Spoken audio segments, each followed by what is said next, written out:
ఏంటిది? బైస్కిల్. ఇది స్కూటర్. ఇది మోటార్ సైకిల్. ఇది ఇది ప్రతికూల శక్తులు ఎప్పుడైనా కూడా అమావాస్య నుంచి పౌర్ణమి వరకు సానుకూల శక్తులు ఉంటాయి. అమావాస్య పౌర్ణమి నుంచి అమావాస్య వరకు ప్రతికూల శక్తులు ఉంటాయి అన్నమాట. ఈ ప్రతికూల శక్తులు మన మీద విజృంభించకుండా ఉండాలి. కృష్ణపక్షంలో కాళీ అనేది బలోపేతంగా ఉంటుంది.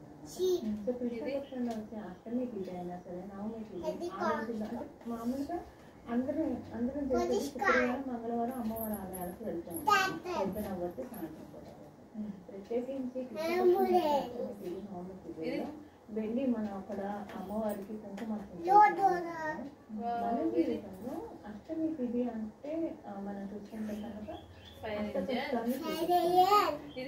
అందుకే మనకు శ్రీకృష్ణ పరమాత్ముడు జన్మ తీసుకున్న అష్టమి. అంటే మన అష్ట కష్టాల నుంచి గట్టెక్కించడానికి ఆ రోజు ఆయన ఆరాధించడం వల్ల మన శ్రీకృష్ణ పరమాత్ముడు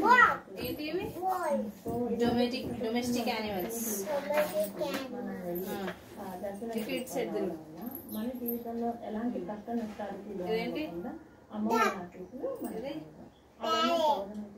ప్రత్యేకించి అమ్మవారి ఆలయానికి వెళ్ళడానికి.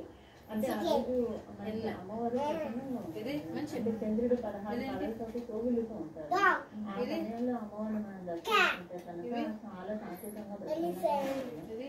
ఆ సమయంలో వెళ్ళి దర్శించుకోవడం చాలా ఉత్తమం. మనకు సందేహం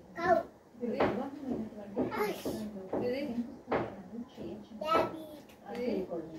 వివాహమైన సంవత్సరాల లోపల ఇలాంటి కార్యక్రమాలు చేయకూడదు.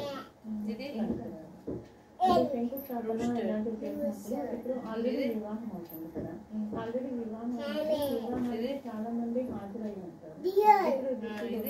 నడపీడలు ఇలాంటివి అంటూ ఉంటారు. వివాహం చేసిన సంవత్సరంలోనే వాళ్ళు శంకుస్థాపన అంటే ఆ దంపతుల కానీ వాళ్ళు చదువుతారు.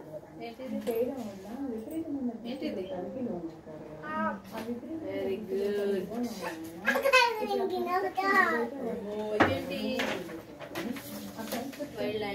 ఏంటివి? ఇదేంటి? ఇది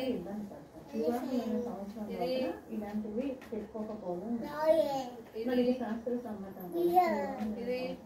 శంకుస్థాపన ఇలాంటివి. అలాగే ఇంట్లో పాతవి విగ్రహాలు కావచ్చు, లేకపోతే పటాలు కావచ్చు, అవి ఉంటూ ఉంటాయి.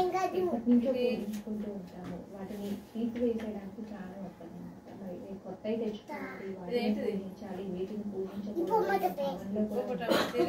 మరి అలాగే పాతమైనటువంటి విగ్రహం ఉంటుంది కానీ, ఫోటోలు కానీ ఏం చేయాలి? పాతవి ఎప్పుడైనా మన పూజా మందిరంలో ఉన్న